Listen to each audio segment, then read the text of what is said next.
نحمدہ ونصلی علی رسولہ الکریم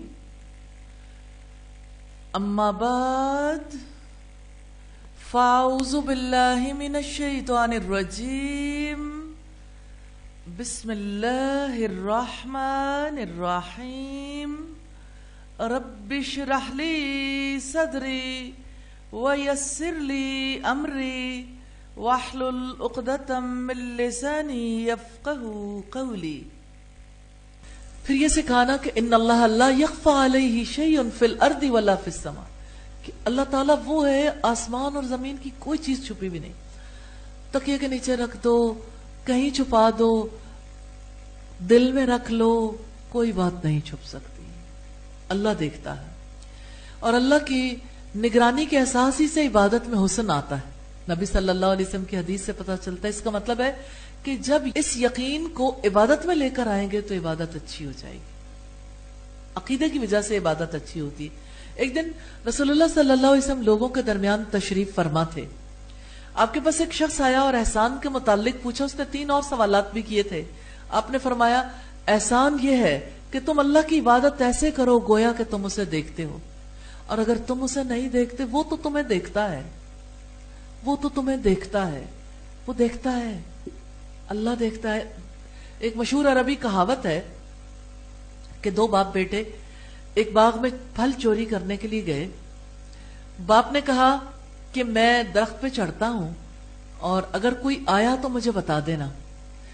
باپ کھجور کے درخت پہ اونچی جا کے کھجوریں اتارنی آسان نہیں ہے، کیونکہ کھجور کے درخت سے کھجوریں اتارنے کے لیے رسہ اپنے اور کھجور کے گرد اکٹھا باندھنا پڑتا ہے، اور اوپر ظاہر ہے رسے سے باندھ لیا، اوپر کیسے چڑھے؟ ایک طرف سے رسے کے اوپر کر کے تھوڑا سا خود اوپر، پھر رسا اوپر، پھر خود اوپر. اونچی کھجوریں لگی ہوئی ہیں. اب جب باپ اوپر چڑھ گیا کھجوریں اتارنے کے لیے تو بیٹے نے نیچے سے کہا کوئی دیکھتا ہے، کوئی دیکھتا ہے. اب وہ جس مشقت سے نیچے آیا ہوگا اللہ ہی جانتا ہے، لیکن کسی حد تک اندازہ کر سکتے ہیں. وہ بھاگ توڑ کر کے نیچے آیا، کہنے لگا ادھر دیکھا ادھر دیکھا، کہاں دیکھتا ہے، کون دیکھتا ہے؟ اس نے کہا اللہ دیکھتا ہے. کہتے یہ تو مجھے اوپر بھی پتا تھا، اوپر بھی پتا تھا، لیکن اس کا اثر نہیں تھا. یقین نہیں ہے نا دل کو کہ اللہ کے دیکھنے سے فرق کیا پڑے گا، کہ اللہ پکڑے گا. یقین نہیں ہے کہ اللہ کے یہاں پکڑ ہو جائے گی. کیوں؟ یقین اس بات کا ہے کہ مجھے کھجوروں کی ضرورت ہے اور مجھے ہر حالت میں کھجوریں لینی، اور اس بات پر یقین نہیں ہے کہ اللہ دیتا ہے. تو اللہ کے دیکھنے کا احساس انسان کی زندگی میں بڑی تبدیلی لے کر آتا ہے. ہمیں بھی اسی کی ضرورت ہے، بچوں کو بھی اسی کی ضرورت ہے. حقیقت یہ ہے کہ یہ مراقبہ، اللہ کی نگرانی کا شعور جو ہے، مراقبے سے مراد وہ مراقبہ نہیں جو ہمارے یہاں جس کے لیے ہال بنائے جاتے ہیں. مراقبے سے مراد یہ ہے، مراقبہ اور مشاہدہ کی کیفیات ہے نا دو، اللہ کی نگرانی کا شعور کہ اللہ دیکھتا ہے، اور مشاہدہ یہ کہ آپ اللہ تعالیٰ کو دیکھتے ہو. تو یہ بچوں کو سکھانا بہت زیادہ ضروری ہے. سیدنا سہل بن عبداللہ تستری اپنا واقعہ بیان کرتے ہیں. کہتے ہیں میں 3 سال کی عمر میں تہجد پڑھتا تھا. Just imagine. میں اپنے ماموں محمد بن سوار کو نماز پڑھتے دیکھتا رہتا تھا. ایک دن انہوں نے مجھ سے کہا تم اللہ کا ذکر کیا کرو، اس نے تمہیں پیدا کیا ہے. میں نے کہا میں اس کا ذکر کیسے کروں؟ انہوں نے کہا تم اپنی زبان کو حرکت دیے بغیر دل ہی دل میں رات کو سوتے وقت 3 دفعہ یوں کہا کرو اللہ میرے ساتھ ہے، اللہ مجھے دیکھنے والا ہے، اللہ تعالیٰ ہر حال میں میرا مشاہدہ کر رہا ہوتا ہے. میں نے کچھ راتیں اس طرح گزارنے کے بعد انہیں بتایا. انہوں نے کہا اچھا اب 3 دفعہ کی بجائے 7 دفعہ کر لو. میں نے کچھ دیر ایسا کرنے کے بعد انہیں بتایا تو انہوں نے مجھے کہا اب تم رات کو 11 دفعہ ایسے کہا کرو. میں نے کچھ دیر ایسا کیا تو اس کی حلاوت میرے دل میں سرایت کر گئی. یقین آ گیا نا. یقین کے لیے ایفرٹ کرنی پڑتی. کہتے 1 سال گزرا تو میرے ماموں نے کہا جو کچھ میں نے تمہیں سکھایا ہے مرتے دم تک اس پر قائم رہنا، اس کا دنیا اور آخرت میں فائدہ ہوگا. اصلاً یہ وہ چیز ہے جو نفع مند ہے. تو رات کو سوتے وقت بچے کو وہ چیزیں سکھانا جس کی وجہ سے اللہ کی یاد دل میں رہے. مسنون اذکار بہت ہیلپ فل ہے، لیکن اس کا ترجمہ بھی، تاکہ بچے کو پتا رہے کہ میں کہہ کیا رہا ہوں. پھر کہتے ہیں کہ میں کئی سال ایسے کرتا رہا تو میرے دل کے نہاں خانوں میں اس کی لذت محسوس ہونے لگی. ایک دفعہ میرے ماموں نے مجھے کہا اے سہل، اللہ تعالیٰ جس کے ساتھ ہو وہ اسے دیکھ رہا ہو، اس کے ہر کام کے وقت گواہ ہو، کیا وہ اس کی نافرمانی کرے گا؟ تمہیں اللہ کی نافرمانی سے بچ کر رہنا ہوگا. میں نے یہ واقعہ اس وجہ سے آپ کے سامنے رکھا ہے کہ یہ سمجھ آ جائے کہ بچے کو ترتیب کے ساتھ کس طرح سے آگے بڑھانا ہے اور کس طرح سے شخصیت کے اندر تبدیلی آتی. تو اللہ کے ذکر اور خشیت الہی کی برکت کی وجہ سے زندگی میں تبدیلی آتی، اور اللہ کی نگرانی کا خوف رکھنے کا ثواب بہت بڑا ہے. آپ کو یاد ہوگا کہ نبی صلی اللہ علیہ وسلم نے فرمایا کہ 7 قسم کے آدمیوں کو اللہ اپنے عرش کے سائے تلے لے لے گا جس دن کوئی سایہ نہیں ہوگا. اس میں ایک وہ شخص بھی ہے کہ جو اللہ کو تنہائی میں یاد کرے گا اور اس کی آنکھیں آنسوؤں سے بہنے لگیں گی. تو تنہائی میں اللہ تعالیٰ کو یاد کرنا، اس کی صفات کو یاد کرنا سکھانا ہے انشاءاللہ. پھر اسی طرح سے عبادات کی پابندی بھی عقیدے کی وجہ سے ہوتی ہے. فرض نمازوں اور نوافل کی پابندی سکھانا، اس لیے کہ ظاہر ہے کہ عقیدے نے ظاہر تو نمازی میں ہونا ہے نا. جتنا عقیدہ پختہ ہوگا اتنی نماز پختہ ہوگی. اپنی نمازوں کو دیکھ لیں تو اپنے ایمان کی حقیقت سمجھ آ جاتی ہے. نماز کی حقیقت سمجھانی بہت ضروری ہے. صرف نماز کا حکم دینا نہیں، مسنون نماز کا طریقہ سکھانا ضروری ہے، نماز کی فرضیت سمجھانی ضروری ہے، ترک نماز سے ڈرانا بہت ضروری ہے. اور پھر یہ کہ نماز کس لیے قائم کی جاتی ہے، اللہ پاک کا حکم سنانا بڑا ضروری ہے. وَأَقِمِ الصَّلَاةَ لِذِكْرِي، میری یاد کے لیے نماز قائم کرو. کہ نماز اس لیے نہیں کہ آپ کچھ الفاظ بول دو، کچھ حرکتیں کر لو اور یعنی ان حرکات کو آپ نماز کا نام دے لو. اصل نماز وہ ہے جس میں اللہ کو یاد کیا جائے. نبی صلی اللہ علیہ وسلم کا سب سے محبوب عمل نماز تھا. حضرت عبداللہ ابن مسعود نے نبی صلی اللہ علیہ وسلم سے پوچھا سب سے افضل عمل کون سا ہے؟ آپ نے فرمایا نماز کو اپنے وقت پر ادا کرنا. تو بچے کو نمازی بنانے کے لیے والد اور والدہ نماز کے لیے ساتھ کھڑا کریں. بچے کو مسجد میں باپ کے ساتھ بھیجنا چاہیے اور مسجد کے آداب ضرور سکھانے چاہیے. 7 سال تک بچوں کو ترغیب دینی چاہیے اور 10 سال تک بچوں کو سست ہونے سے بچانا چاہیے اور نماز کے معمولات کو خراب نہیں ہونے دینا چاہیے. 10 سال کا بچہ نماز نہ پڑھے تو رسول اللہ نے حکم دیا ہے اس کو مار کر نماز پڑھائیں.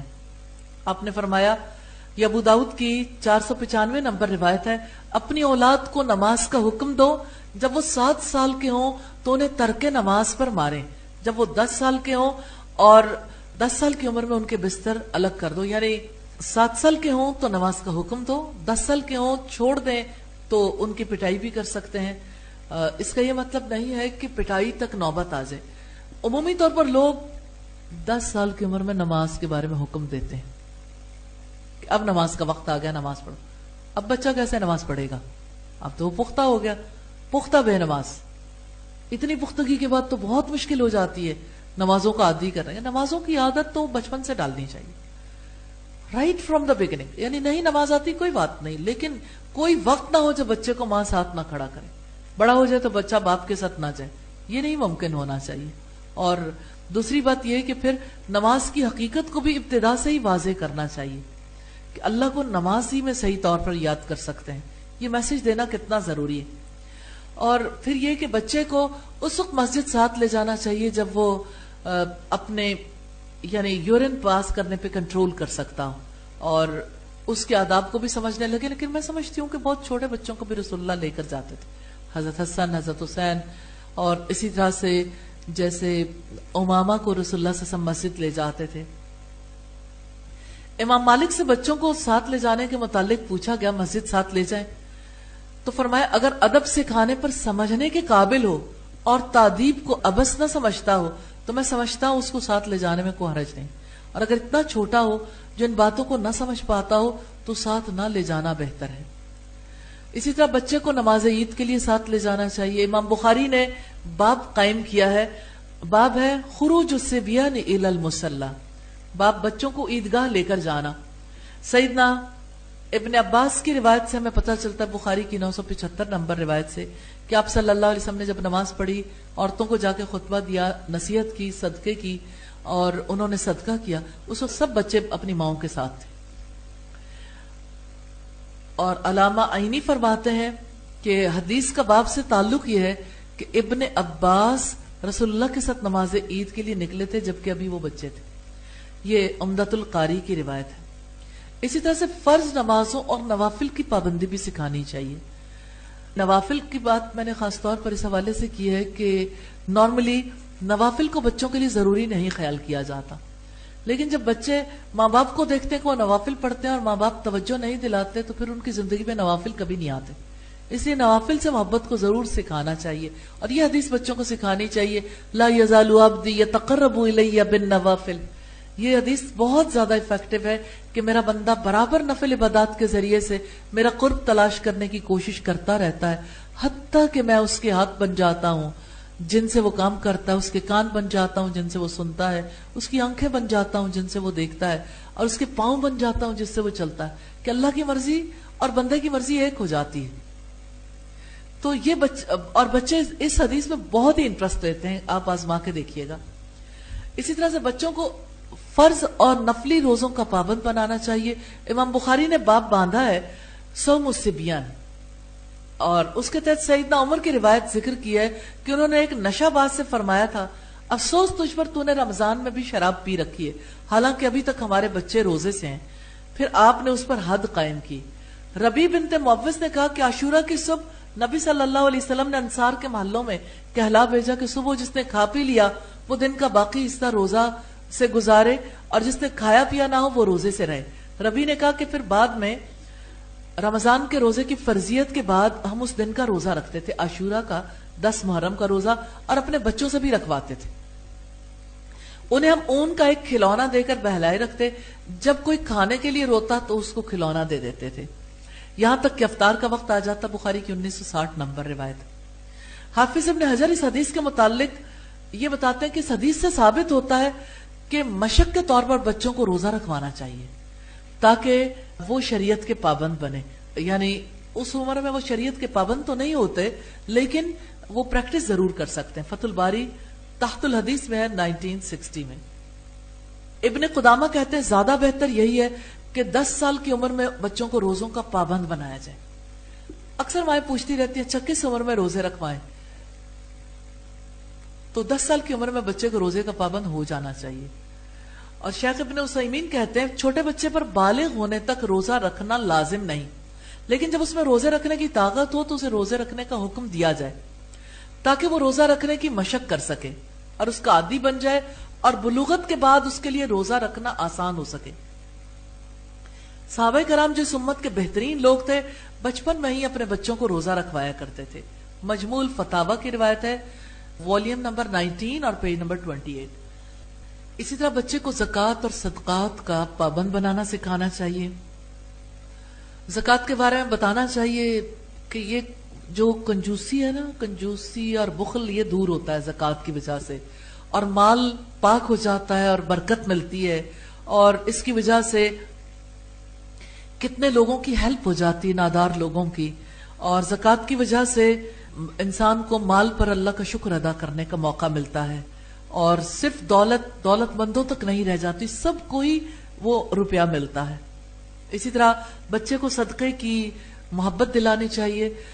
سیدنا ابو ہریرہ سے روایت ہے، رسول اللہ نے فرمایا جو شخص حلال کمائی سے ایک کھجور کے برابر صدقہ کرے، سوچے ایک کھجور کتنی، اور اجوا ہو اور اصلی والی ہو تو کتنی چھوٹی رہ جاتی. تو مثال دی آپ نے کہ ایک کھجور کے برابر صدقہ کرے اور اللہ تعالیٰ صرف حلال کمائی کے صدقے کو قبول کرتا ہے تو اللہ تعالیٰ اسے اپنے دائیں ہاتھ سے قبول کرتا ہے. پھر صدقہ کرنے والے کے فائدے کے لیے اس میں زیادتی کرتا ہے، بالکل اسی طرح جیسے کوئی اپنے جانور کو کھلا پلا کر بڑھاتا ہے تاکہ اس کا صدقہ پہاڑ کے برابر ہو جائے. ریلی اگر آپ بچوں کو سکھائیں کہ بچے سب سے بڑھ کر صدقہ دینا چاہتے ہیں، ان کے لیے صدقہ باکس بنا سکتے ہیں. کتنی مائیں ہیں جو صدقہ باکس بنواتی ہیں اور پھر لا کے جمع بھی کرواتی ہیں کہ وہ اللہ کے دین کے لیے خرچ ہوں. ابھی میں نے 2 ٹیچرز ایسی تھیں جن کو دیکھا جو مائیں تھیں بیسیکلی، لیکن انہوں نے سب بچوں کو سکھایا تو وہ اپنے بچوں کو ساتھ لے کر آئی یہاں پہ کہ یہ خود آ کے اسے سبمٹ کرائیں گے, انہیں پتہ لگے گا کہ یہ روپیہ جو ہے وہ کہاں پہ خرچ ہوگا اور جس کی وجہ سے انہیں خوشی نصیب ہوگی. آپ صلی اللہ علیہ وسلم نے فرمایا ہر مسلمان پر صدقہ کرنا ضروری ہے, ہر مسلمان پر. لوگوں نے پوچھا اللہ کے نبی اگر کسی کے پاس کچھ نہ ہو؟ آپ نے فرمایا کہ پھر اپنے ہاتھ سے کچھ کما کر خود کو بھی نفع پہنچائے اور صدقہ بھی کرے. لوگوں نے کہا اگر اس کی طاقت نہ ہو؟ فرمایا کہ پھر کسی حاجت مند فریادی کی مدد کرے. لوگوں نے کہا اگر اس کی بھی سکت نہ ہو؟ فرمایا پھر اچھی بات پر عمل کرے اور بری باتوں سے باز رہے, یہی اس کا صدقہ. بخاری کی کتاب الزکات کی روایت. اسی طرح حج اور عمرے کی محبت سکھانا. سیدنا ابو ہریرہ سے روایت ہے رسول اللہ نے فرمایا ایک عمرے کے بعد دوسرا عمرہ دونوں کے درمیان کے گناہوں کا کفارہ ہے. ریلی عمرے پہ بچے بہت شوق سے جاتے ہیں اور بچے ٹریول کرنا چاہتے ہیں اور اللہ کے گھر کی محبت بہت آسانی سے سکھائی جا سکتی ہے. حج اور عمرے کے لیے بہت آسانی سے تیار ہو جاتے ہیں اور رسول اللہ کی یہ حدیث ان پر بہت اثر انداز ہوتی ہے کہ حج مبرور کی جزا جنت کے سوا کچھ نہیں, اس کے بدلے میں اللہ تعالیٰ جنت دے گا. بخاری کی 1773 نمبر روایت. اور یہ حدیث بھی بہت زیادہ اثر انداز ہوتی ہے بچوں بڑوں پر. جو شخص اللہ کے لیے حج کرے پھر حج کے دوران کوئی فوش بات کرے نہ گناہ کی بات کرے تو وہ حج کر کے اس طرح بے گناہ واپس لوٹے گا کہ جیسے آج اس کی ماں نے معصوم بے گناہ اسے جنا. یہ بخاری کی 1521 نمبر روایت. امام بخاری نے اپنی صحیح میں باب باندھا ہے, یعنی صحیح بخاری میں کتاب العمرہ میں باب حج الصبیان, باب بچوں کا حج. اور اس میں بخاری کی 1885 نمبر روایت سے ہمیں پتا چلتا ہے صاحب بن یزید کہتے ہیں کہ مجھے رسول اللہ کے ساتھ حج کرایا گیا, میں اس وقت 7 سال کا تھا, اور عبداللہ ابن عباس نے نبی صلی اللہ علیہ وسلم کے ساتھ حج کیا, ان دنوں وہ نابالغ تھے. اور امام بخاری نے باب کا مطلب اسی سے ثابت فرمایا کہ رسول اللہ کے ساتھ بچوں نے بھی حج کیا تھا. نابالغ بچہ حج کر سکتا ہے لیکن بلوغت کے بعد اسے اپنا حج دوبارہ کرنا ہوگا, کیونکہ جب کسی پہ فرض عائد ہوتا ہے تو پھر ہی اس فریضے کی ادائیگی ضروری ہوتی ہے. اسی طرح بچے کو دعوت اللہ کا کام سکھانا چاہیے, جیسے لقمان حکیم نے سکھایا وَأْمُرْ بِالْمَعْرُوفِ وَانْهَ عَنِ الْمُنْكَرِ, کہ تم نیکی کا حکم دو اور برائی سے روکو. اور حقیقت یہ ہے کہ بچے زیادہ آسانی کے ساتھ دوسروں تک نیکی کے پیغام کو پہنچانے کے قابل ہوتے ہیں. تو 90 طریقے کی بنیاد عقیدہ ہے. آپ صلی اللہ علیہ وسلم نے لا الہ الا اللہ سے زبان کھلوانے کا حکم دیا, حلال و حرام کی پہچان کروانا. بچے کے لیے بہت زیادہ ضروری ہے کہ اللہ نے جسے حلال کیا وہ حلال ہے, وہ کھا سکتے ہیں, وہ پی سکتے ہیں, وہ کر سکتے ہیں, ان لوگوں کے ساتھ رہ سکتے ہیں, اور جس سے اللہ نے روکا اس سے نہیں کر سکتے. 7 برس کی عمر میں نماز کا حکم دینا ضروری ہے. اپنی کتاب سے یعنی قرآن مجید سے محبت سکھانا. اور سیدنا معاذ بن جبل اور سیدنا ابو موسیٰ اشعری کے حوالے سے ہمیں بہت ساری ایسی باتیں ملتی ہیں جس سے پتہ چلتا ہے کہ آپ صلی اللہ علیہ وسلم نے انہیں کس طرح سے دعاؤں کی محبت سکھائی تھی. جیسے سیدنا معاذ بن جبل کے کندھے پہ ہاتھ رکھ کے آپ صلی اللہ علیہ وسلم نے کہا تھا معاذ میں تم سے بہت محبت کرتا ہوں, ہر فرض نماز کے بعد یہ دعا کرنی نہ چھوڑنا, اللہم اعنی علی ذکرک و شکرک و حسن عبادتک. اسی طرح تلاوت قرآن کی عادت ڈالنا, کیونکہ عادت ڈالی جائے تو عادت پختہ ہوتی ہے. اپنے ہادی اور رہنما سے محبت سکھانا, یعنی نبی صلی اللہ علیہ وسلم سے اور رسول اللہ کی محبت اور سنت سے محبت سکھانا. اپنے استاد سے محبت سکھانا یہ ماں باپ کی ذمہ داری ہے, کیونکہ اگر استاد کی محبت بچے کے دل میں نہ ہو تو اس کی کوئی بات ماننے کے لیے تیار نہیں ہوتا. بے ادب بے نصیب ہوتا ہے اور با ادب با نصیب ہوتا ہے. رسول اللہ صلی اللہ علیہ وسلم نے اپنی محبت سکھائی, اپنی سنت کی محبت سکھائی. آپ تعلیم دیا کرتے تھے کہ آپ کی محبت ایمان کا حصہ ہے. لا یؤمن احدکم حتی اکون احب الیہ من والدہ وولدہ والناس اجمعین. تم میں سے کوئی شخص ایمان والا نہیں ہو سکتا جب تک کہ میں اسے اس کے والدین, اس کے اولاد اور دنیا کے سب انسانوں سے زیادہ اسے محبوب نہ ہو جاؤں. صحیح بخاری کی 15 نمبر روایت. سیدنا عمر نے فرمایا یہ حدیث بچوں میں بہت اچھی اثر انداز ہوتی ہے کہ ایک بار حضرت عمر نے یہ کہا تھا کہ اللہ کے رسول آپ مجھے ہر چیز سے زیادہ عزیز ہیں سوائے میری جان کے. تو آپ نے فرمایا نہیں اللہ کی قسم، اس ذات کی قسم جس کے ہاتھ میں میری جان ہے، جب تک میں تمہیں تمہاری جان سے بھی زیادہ عزیز نہ ہو جاؤں. یہ انیشلی سکھانا کتنا زیادہ ضروری ہے. یہ سن کر سیدنا عمر نے کہا اللہ کی قسم اب مجھے آپ اپنی جان سے بھی زیادہ عزیز ہیں. نبی صلی اللہ علیہ وسلم نے فرمایا اے عمر اب تمہارا ایمان مکمل ہوا ہے، اے عمر اب تمہارا ایمان مکمل ہوا ہے. یہ مسند احمد کی روایت ہے 17355 نمبر. تو بچے سے یہ سوال کرنا چاہیے کہ یہ بتائیں کہ اچھا اللہ کے رسول آپ کو عزیز ہے، آپ اس سے محبت کرتے ہو کتنی؟ امی سے زیادہ، ابا سے زیادہ، امی سے بھی زیادہ محبت کرنی ہے، اور اپنے ٹوائز سے بھی زیادہ محبت کرنی ہے، اور اپنے آپ سے بھی زیادہ. تو بچہ اس بارے میں کانشیس ضرور ہوتا ہے. پھر حضرت عمر کی بات سنا کے انہیں سمجھایا جا سکتا ہے کہ اپنی ذات سے بھی زیادہ رسول اللہ سے محبت کرنی ہے. ایک بڑی پیاری بات ہے جو خود بھی آپ کے لیے بھی افیکٹو ہوگی اور بچوں کے لیے بھی. نبی صلی اللہ علیہ وسلم کا فرمان ہے، مسند دارمی کی روایت اور مقدمہ میں 84 نمبر پر ہے، جب تم میں سے کسی کو کوئی مصیبت آئے جب بھی تو وہ اپنا دکھ مجھے یاد کر کے ہلکا کر لے. یعنی جب آپ درود پڑھو گے، جب آپ نبی صلی اللہ علیہ وسلم کو یاد کرو گے تو دکھ ہلکا ہو جائے گا، کیونکہ یہ سب سے بڑا دکھ ہے، رسول اللہ سے جدائی کا دکھ. پھر بچوں کے رسول اللہ سے محبت کے واقعات بچوں کو سنانے چاہیے. سیدنا علی کا بچپن میں قبول اسلام، یعنی سیدنا علی نے کس طرح سے سارے بڑوں کے مقابلے میں اسلام کو قبول کیا تھا، اور کسی سے مشورہ نہیں کیا تھا انہوں نے کہ میں پہلے ابا سے پوچھ لوں، امی سے پوچھ لوں، بلکہ انہوں نے اسی وقت رسول اللہ کا ساتھ دیا تھا جبکہ ان کی عمر ہمیں یہ پتا چلتا ہے 13 ایئرس، لیکن اصلاً ان کی عمر 8 سال تھی. سیدنا انس نبی صلی اللہ علیہ وسلم سے بہت محبت رکھتے تھے. کہتے ہیں کہ ایک شخص نے رسول اللہ سے پوچھا قیامت کب قائم ہوگی؟ آپ نے ارشاد فرمایا تم نے اس کے لیے کیا تیاری کی ہے؟ اس نے کہا کچھ نہیں مگر یہ کہ مجھے اللہ اور اس کے رسول کے ساتھ محبت ہے. آپ نے فرمایا تیرا حشر ان کے ساتھ ہوگا جن سے تیری محبت ہے. یہ بات سمجھانی کتنی زیادہ ضروری ہے کہ جس سے محبت کرو گے تم اسی کے ساتھ قیامت کے دن اٹھو گے. سیدنا انس فرماتے ہیں میں اللہ کے رسول کے ساتھ محبت کرتا ہوں، میں ابو بکر کے ساتھ محبت کرتا ہوں، عمر کے ساتھ محبت کرتا ہوں رضی اللہ تعالیٰ عنہما. میں امید رکھتا ہوں اس برکت سے میری نجات ہو جائے گی، اور انشاءاللہ یہ چیز آپ کے اپنے لیے بھی بہت مفید ہوگی اور بچوں کے لیے بھی.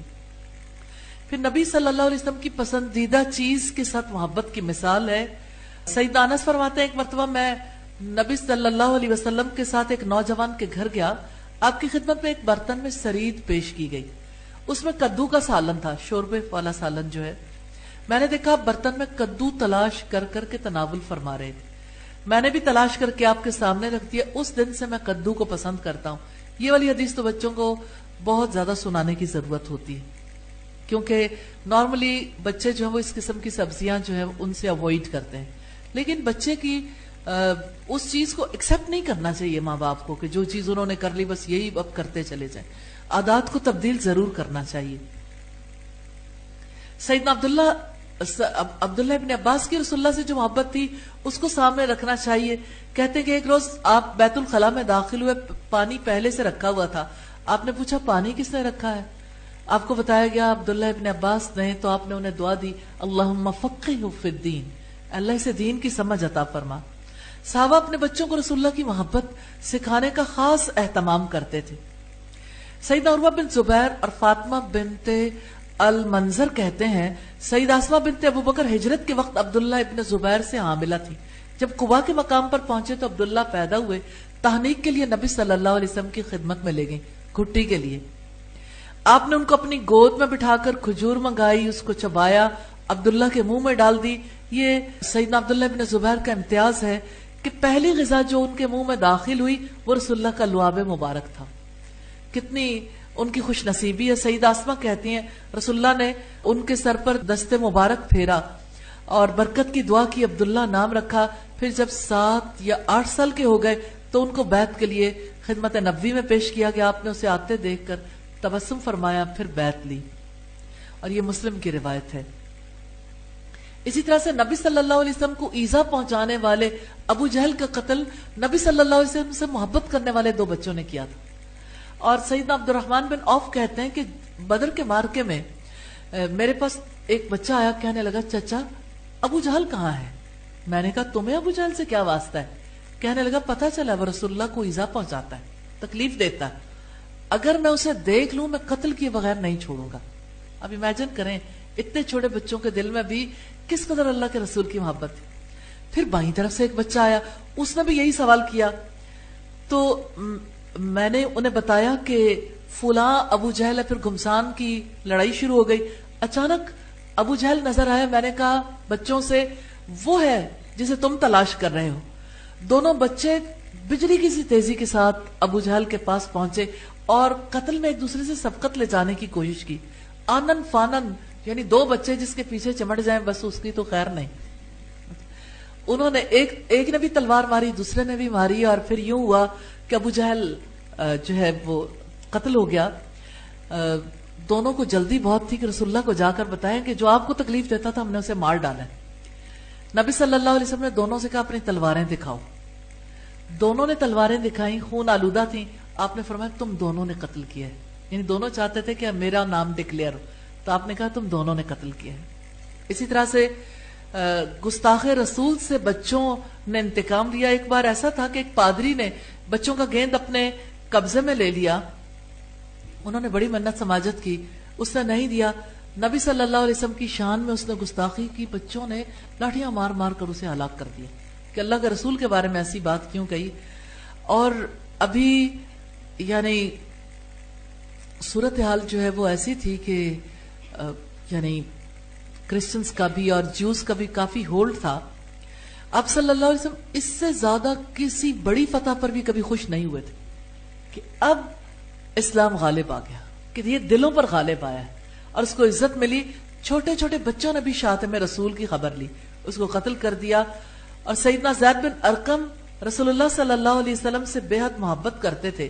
عبداللہ بن ابی غضبناک ہو کر جب اس نے لوگوں سے کہا کہ ہم نے محمد کی مدد بھی کی، مال بھی دیا، ان کی مثال ایسی ہوئی نعوذ باللہ کہ اپنے کتے کو طاقتور بناؤ تاکہ تمہیں کھا لے، یعنی رسول اللہ کے بارے میں اتنی بری بات کہی۔ اور واللہ جب ہم مدینہ جائیں گے تو ہم میں سے عزت والا ذلیل کو باہر نکال دے گا۔ اب ان کے دل کے اوپر یہ بہت گراں گزرا، انہوں نے جا کے رسول اللہ صلی اللہ علیہ وسلم کی خدمت میں ساری باتیں بتائیں۔ عبداللہ ابن ابی مکر گیا، لیکن آپ صلی اللہ علیہ وسلم کے اوپر جب وحی نازل ہوئی تو اس سے حق ثابت ہوا، تو آپ نے ان کا کان پکڑ کر کہا لڑکے کا کان سچا ہے، یعنی اس نے ٹھیک بات سنی تھی۔ اسی طرح رسول اللہ صلی اللہ علیہ وسلم کی محبت پیدا کرنے کے لیے کس طرح سے اس دور کے لوگ سیرت کے واقعات سناتے تھے، باقاعدہ سیرت سکھاتے تھے جیسے قرآن سکھاتے تھے۔ اسماعیل بن محمد بن سعد بن وقاص فرماتے میرے والد مجھے آپ صلی اللہ علیہ وسلم کے غزوات اور سرایا یعنی مغازی اور سرایا باقاعدہ پڑھاتے تھے اور فرماتے تھے یہ تمہارے آباء و اجداد کی عزت ہے، اسے ضائع مت کرو۔ تو دیکھیں کس طرح سے ایک جنریشن دوسری سے اپنا ورثہ لیتی ہے۔ منہج التربیہ النبویہ میں یہ پیج نمبر 228 پر ہے۔ اور زین العابدین بن حسین بن علی فرماتے تھے ہم آپ کے مغازی کی تعلیم اس طرح حاصل کرتے تھے جیسے قرآن کی تعلیم حاصل کرتے تھے۔ تو قرآن سکھانا ضروری ہے بچے کو، اسی طرح سے سیرت سکھانی بہت زیادہ ضروری ہے۔ سمانی کہتے ہیں والدین پر لازم ہے وہ اپنے بچوں کو سیرت سے روشناس کرائیں کہ آپ صلی اللہ علیہ وسلم مکہ میں پیدا ہوئے اور آپ قیامت تک کے لیے مبعوث ہوئے، جنوں اور انسانوں کی طرف آپ کو بھیجا گیا، اور آپ کا روضہ اقدس مدینہ میں ہے اور ان کی اطاعت واجب ہے اور ان کے ساتھ محبت ایمان کا جزو ہے۔ یہ بنیادی باتیں ہیں جو سکھانے والی۔ فیض القدیر کی روایت ہے، مناوی کی کتاب کے والیوم نمبر 1 پیج 226 پر یہ روایت ہے۔ شیخ ابو الحسن علی ندوی کے بچپن کا واقعہ سیرت کی ایک کتاب پڑھنے کی وجہ سے ان کے دل میں رسول اللہ کی محبت موزن ہوئی اور ان کے دل کی دنیا بدل گئی۔ تو اپنے رب کا تعلق سکھانا، رب کے تعلق کی بہت جہتیں ہیں نا، کہیں تو لا الہ الا اللہ کہہ کے، کہیں اللہ کی نگرانی کا شعور، کہیں اللہ کے لیے خالص ہونا سکھانا، یعنی یہ ایک اور اگلی سٹیج ہے۔ اللہ پر توکل سکھانا، دعا سے محبت سکھانا، دعائیں سکھانا، اور پھر اسی طرح سے ذکر میں رغبت پیدا کرنا۔ ذکر تو ہماری قوت ہے نا، بنیادی طور پر ذکر کی وجہ سے کس طرح سے ہم اس قوی کے ساتھ جڑ جاتے ہیں نا. اور ذکر کیا ہے؟ رب کو سوچنا، رب کو پکارنا، رب کا تذکرہ کرنا، یہ ذکر کی مختلف صورتیں ہیں. اور اللہ کے لیے محبت اور نفرت رکھنا بھی ذکر ہے. اور ذکر دراصل ہر حالت میں رب کو یاد رکھنا ہے. ذکر کرنے کے بڑے فائدے، اور یہ فوائد بچوں کو بتانے ضروری کہ ذکر کرو گے تمہارا دل اطمینان میں آئے گا. ذکر کرو گے تو تم اللہ کی رضا کے مطابق چل سکو گے اور اللہ کی ناراضگی سے بچنے کی کوششیں کر سکو گے، اور آپ کی توجہ اللہ کی طرف ہو جائے گی اور دنیا کی محبت سے نکل آؤ گے اور اللہ تمہیں ہمیشہ یاد رہے گا انشاءاللہ. تو اللہ تعالیٰ نے کثرت سے یاد رکھنے کا حکم دیا ہے، اور جو اللہ کو یاد کرتا ہے، یہ مثال بچوں پہ بہت اچھی طرح سے اثر انداز ہوتی ہے کہ جو اپنے رب کو یاد کرتا ہے اس کی مثال، اور جو اپنے رب کو یاد نہیں کرتا زندہ اور مردہ جیسے. آپ زندہ ہو یا مردہ؟ تو آپ دیکھیں گے بچے فوراً ریسپانس کرتے کہ ہم تو مردہ نہیں رہنا چاہتے. تو اگر زندہ رہنا ہے اور اپنے دل کو زندہ رکھنا ہے تو پھر اللہ کا ذکر کرنا ہے انشاءاللہ. بخاری کی 6407 نمبر روایت. اور اللہ کا ذکر کثرت سے کرنا اور کثرت سے ذکر کرنے کی رغبت پیدا کرنا، کیونکہ اللہ کے ذکر سے بڑھ کر کوئی چیز نہیں ہے. اسی طرح سے بچے کو یہ بتانا کہ رسول اللہ نے سکھایا کہ اللہ کا ذکر کریں تو شیطان بھاگ جاتا ہے. حضرت انس سے روایت ہے، نبی صلی اللہ علیہ وسلم نے فرمایا شیطان نے اپنا منہ ابن آدم کے دل پر رکھا ہوا ہے. اب آپ یہ والی بات ماں بہت اچھے طرح سے سمجھا سکتی کہ دیکھو تمہیں نظر نہیں آتا لیکن اس نے اپنا منہ تمہارے دل میں رکھا ہوا ہے. اگر اللہ کا ذکر کرو گے تب بھاگے گا، ورنہ تو وہ بہت ڈینجرس ہے، سانپ سے بھی زیادہ، شیر سے بھی زیادہ، اور جتنی نقصان پہنچانے والی چیزیں ان سب سے زیادہ. اور اگر بھول جاؤ گے تو دل کو لقمہ بنا لے گا، یعنی دل خراب کر دے گا، اور یہی وسوسہ ڈالنے والا خناس ہے. مسند ابو یعلا کی روایت. اور پھر بچے کو یہ بتانا ہے کہ رسول اللہ نے سکھایا کہ اللہ کے ذکر سے ہمیشہ زبان تر رکھنی چاہیے. ترمذی کی 3375 نمبر روایت میں بھی یہی بات ہے، تیری زبان اللہ کے ذکر سے ہمیشہ تر رہنی چاہیے. ایک شخص کو آپ نے نصیحت کی تھی. پھر بچے کو بتانا کہ رسول اللہ نے سکھایا کہ جس مجلس میں اللہ کا ذکر نہ کیا جائے تو ان کا یہ اللہ کا ذکر نہ کرنا قیامت کے دن حسرت کا باعث ہوگا. ابو داؤد کی 4855 نمبر روایت سے میں پتہ چلتا ہے. اور ذکر کی مجالس کی فضیلت، اور یہ حدیث بچوں کو بہت پسند آتی ہے کہ رسول اللہ نے فرمایا نامہ اعمال لکھنے والے فرشتوں کے علاوہ کچھ فرشتے ایسے ہیں جو زمین کی سیر کرتے رہتے، ملائکۃ السیارہ کی بات، اور ان کی سیاحت بے مقصد نہیں ہوتی، وہ اللہ کے ذکر کی مجلسوں کو تلاش کرتے رہتے ہیں. بچوں کو چونکہ ذکر کی مجلسوں کے ساتھ، یعنی ایسی مجالس جو نیکی کی مجالس ہیں، ان کے ساتھ جوڑنا ضروری ہے. یہ حدیث بچوں کو کنیکٹ کر دیتی ہے الحمدللہ، کہ وہ ایوری ٹائم ماں نصیحت کرے، ارد گرد والے نصیحت کریں کہ جاؤ جہاں فرشتے تمہارے ارد گرد گھیراؤ کر لیں گے اور تمہاری ساری دعائیں پوری ہوں گی. پھر رسول اللہ صلی اللہ علیہ وسلم کو دیکھیں، ہر حال میں اللہ تعالیٰ کا ذکر کرتے تھے. اگر اللہ کے رسول کر سکتے ہیں آپ کیوں نہیں کر سکتے؟ مسلم کی 826 نمبر روایت سے پتہ چلتا ہے. پھر اللہ تعالیٰ ذکر کرنے والوں کے ساتھ ہوتا ہے، جیسا کہ فرمایا جس وقت بندہ میرا ذکر کرتا ہے میری یاد میں اس کے ہونٹ حرکت کرتے ہیں. ریلی یہ سب سے پیارا انداز ہے لپسنگ. یعنی آپ اگر بچے سے کہیں تو وہ فوراً لپسنگ کر کے دکھائیں گے جیسے بڑے کرتے ہیں. اور بعض اوقات بچوں کو ذکر کرنا نہیں آتا، لیکن وہ جب بڑوں کو دیکھتے ہیں نا کہ لپسنگ کرتے ہیں تو بچے بھی پیچھے پیچھے اسی طرح کرنا شروع ہو جاتے ہیں. تو یہ حدیث ضرور سنائے انہیں کہ جب اس کے ہونٹ حرکت کرتے ہیں اس وقت میں اپنے بندے کے ساتھ ہوتا ہوں. کہ جب تم لپسنگ کرو گے نا، لیکن خالی نہیں، ذکر کے ساتھ، تو آپ کے ساتھ اللہ تعالیٰ ہوگا انشاءاللہ. پھر اسی طرح سے ذکر سے جنت میں درخت لگتا ہے. جیسے رسول اللہ نے فرمایا جس نے یوں کہا سبحان اللہ العظیم و بحمدہ، اس کے لیے جنت میں کھجور کا درخت لگا دیا جائے گا. ترمذی کی ابواب الدعوات کی روایت ہے. اسی طرح سے رحمان کو محبوب ذکر ہے. 2 کلمے ایسے ہیں، میں خود اپنے بچپن کے حوالے سے جانتی ہوں، یہ عزیز ترین کلمات تھے ہمارے لیے، کیونکہ ابا جی اسے جب سکھاتے تھے تو بہت ہی پیار سے گھما گھما کے کبھی ہاتھوں پہ اوپر کرتے تھے ہمیں، کبھی ہمارے بہن بھائیوں کو سبحان اللہ و بحمدہ سبحان اللہ العظیم. لیکن جو ابتدائی کلمات ہیں وہ بہت اثر انداز ہوتے ہیں.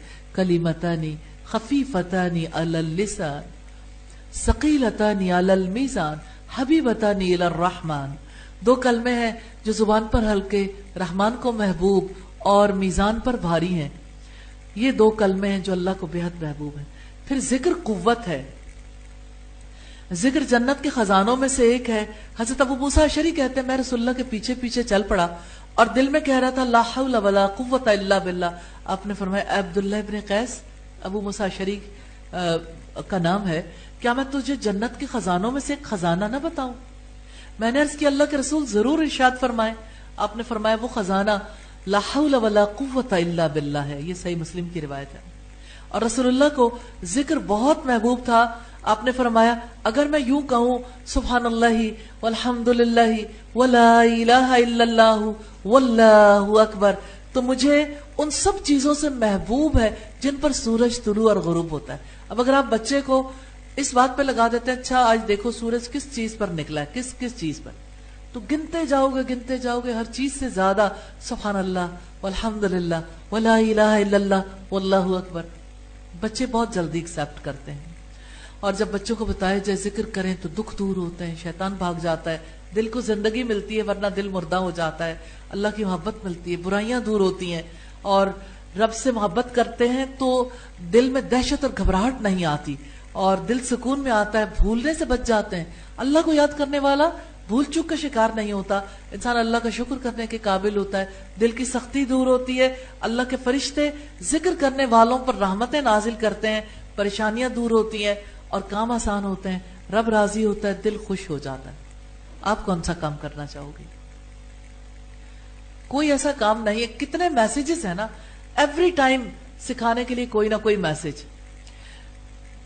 تو ذکر کو اوقات کے ساتھ مخصوص کر کے بھی سکھانا چاہیے، جیسے صبح شام کے اذکار ہیں، نماز کے بعد کے اذکار ہیں، صبح سو کے اٹھتے وقت کیا کہنا ہے، رات کو سوتے وقت کیا کہنا ہے، کھانا کھانے کے بعد، کھانا کھانے سے پہلے، لباس بدلنے سے پہلے، لباس کے علاوہ دیگر جتنے امور ہیں، گھر میں داخل ہوتے ہوئے، گھر سے نکلتے ہوئے، سواری پہ بیٹھتے ہوئے، بہت ہی زیادہ دل پہ اثر انداز ہونے والے اذکار اور دعائیں ہیں. پھر اللہ کے اسماء و صفات سکھانے چاہیے، زبانی یاد کرنا بھی، لیکن در حقیقت اس کا میسج، اس میں جو چیز ہمیں سکھائی گئی، اور اللہ کا خوف سکھانا چاہیے. اور اسی طرح سے یہ بات بار بار سکھانی چاہیے کہ اللہ سبحانہ و تعالی اپنے علم سے کائنات کے ذرے ذرے کو گھیرے ہوئے، یعنی اس کے علم کی وجہ سے اسے ایک ایک فرد کا پتہ لگتا ہے، اور وہ سب سے بلند ہے، سب سے بڑا ہے، ہر وقت ہمیں دیکھتا ہے. ایک حدیث میں رسول اللہ نے فرمایا اعمال کا دار و مدار نیتوں پر ہے، ہر آدمی کے لیے وہی ہے جو اس نے نیت کی. اسی طرح نیت کرنی سکھانی چاہیے، پھر اللہ سے امید باندھنی سکھانی چاہیے، اللہ کی رضا کے لیے کام کرنا سکھانا چاہیے، شکر ادا کرنا، شکر ادا کرنے کے لیے ہر موقع پر، پھر اللہ کے لیے صبر کرنا سکھانا چاہیے.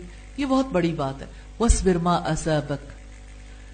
کوئی ماں باپ آج اپنے بچے کو صبر کرنا نہیں سکھاتے، ان کی خواہشات پوری کر کر کے انہیں کر کے منتیں تیری عادت بگاڑ دی، دانستہ ہم نے تجھ کو ستمگر بنا لیا.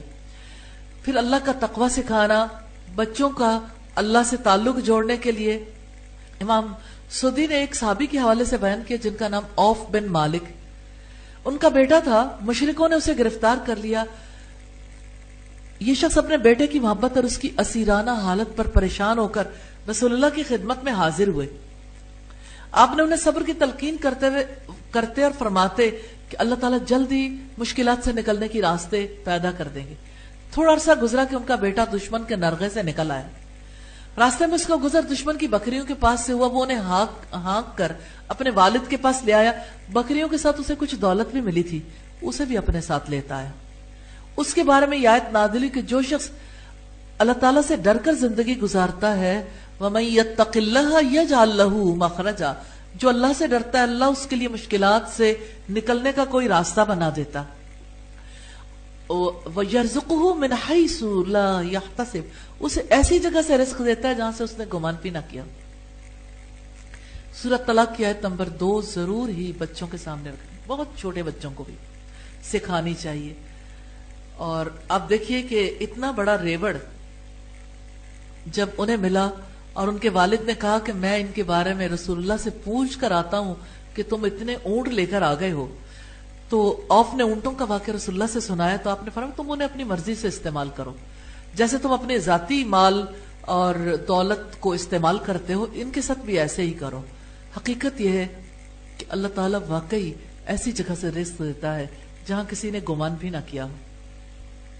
پھر اسی طرح ہم دیکھتے ہیں کہ اللہ تعالیٰ کے کلام کی تلاوت کی وجہ سے دل کی کیا کیفیت ہونی چاہیے، بچوں کے سامنے یہ بات ضرور رکھنی چاہیے، کیونکہ اللہ رب العزت نے فرمایا اللہ نزل احسن الحدیث، اللہ نے بہترین کلام نازل کیا ہے، ایسی کتاب جو آپس میں ملتی جلتی ہے، بار بار دہرائی جانے والی، اس سے ان کے رونگٹے کھڑے ہو جاتے ہیں جو اپنے رب سے ڈرتے ہیں، پھر ان کی کھالیں اور ان کے دل اللہ کی یاد کی طرف نرم ہو جاتے ہیں۔ یہ اللہ کی ہدایت ہے، جس کو وہ چاہتا ہے دیتا ہے۔ تو غم کی یہ کیفیت سلف صالحین میں پائی جاتی تھی۔ حضرت عبداللہ ابن مسعود سے امام بخاری روایت کرتے ہیں، انہوں نے فرمایا مجھ سے رسول اللہ نے ارشاد فرمایا مجھے قرآن پڑھ کر سناؤ۔ میں نے عرض کی اللہ کے رسول آپ کو کیا پڑھ کر سناؤں؟ حالانکہ قرآن تو آپ ہی پر نازل ہوا۔ آپ نے فرمایا میں یہ چاہتا ہوں اسے کسی دوسرے کی زبانی بھی سنو۔ چنانچہ میں نے آپ کو سورہ نساء پڑھ کر سنائی۔ جب اس آیت پر پہنچے فَكَيْفَ إِذَا جِئْنَا مِن كُلِّ أُمَّةٍ بِشَهِيدٍ وَجِئْنَا بِكَ عَلَى هَؤُلَاءِ شَهِيدًا، پھر کیا حال ہوگا جب ہم ہر امت سے ایک گواہ لائیں گے اور آپ کو ان پر گواہ لائیں گے۔ تو آپ نے فرمایا بس اتنا کافی ہے۔ میں نے دیکھا تو آپ کی آنکھوں سے آنسو جاری تھے۔ حضرت ابو صالح کہتے ہیں اہل یمن کے کچھ لوگ حضرت ابو بکر صدیق کے پاس آئے، قرآن کریم پڑھ کر رونے لگے۔ حضرت ابو بکر صدیق نے فرمایا ہماری بھی یہی حالت تھی، لیکن پھر ہمارے دل سخت ہو گئے۔ یا اللہ ہمارے دلوں کو اس کلام کے لیے نرم کر دینا۔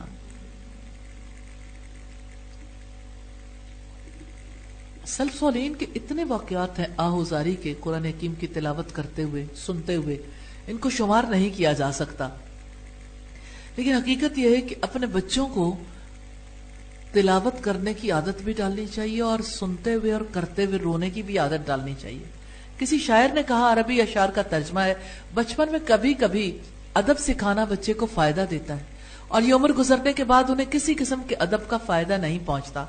ٹہنیوں کو اگر آپ سیدھا کرنا چاہیں گے تو سیدھی ہو جاتی ہیں، لیکن جب لکڑی بن جائیں تو ان کو نرم کرنا بھی نرم اور لچکدار نہیں بنا سکتا۔ اور طبرانی کی روایت ہے قرآن کریم پڑھا کرو اور رویا کرو، رونا نہ آئے تو رونے جیسی صورت ہی بنا لیا کرو۔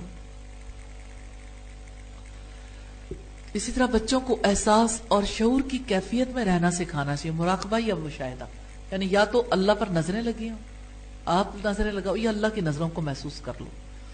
اور اسی طرح سے بچوں کو شیطانی وسوسوں کے بارے میں بتانا چاہیے، تاکہ برائی کا کوئی خیال آئے فوراً اس بات کو یاد کرے، اور یہ یاد کرے کہ اللہ میرے ساتھ ہے، وہ میری باتیں سن رہا ہے، اسے دیکھ رہا ہے۔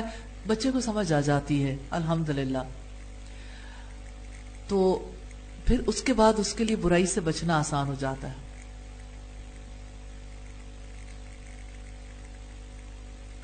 پھر اللہ تعالیٰ کے آگے جواب دہی کا احساس پیدا کرنا چاہیے۔ یہی وہ چیزیں ہیں جس کی وجہ سے زندگی میں تبدیلی آتی ہے۔ اللہ تعالیٰ سے دعا ہے ہمیں خود بھی صحیح ایمان پر قائم رہنے کی توفیق عطا فرمائے، ہمارے دلوں میں یہ ایمان راسخ کر دے، اور اللہ تعالیٰ سے دعا ہے کہ جہاں جہاں ہماری زندگی میں خرابی ہے وہ خود اس کو دور فرما دیں، ہمارے ساتھ آسانی کا معاملہ کریں، اور ہمیں اپنی تربیت اور اپنے بچوں کی تربیت کے ساتھ سوسائٹی کے افراد کی تربیت کرنے کی بھی توفیق عطا فرمائیں۔ سبحانک اللہم و بحمدک نشہد ان لا الہ الا انت نستغفرک و نتوب الیک۔ السلام علیکم ورحمۃ اللہ وبرکاتہ۔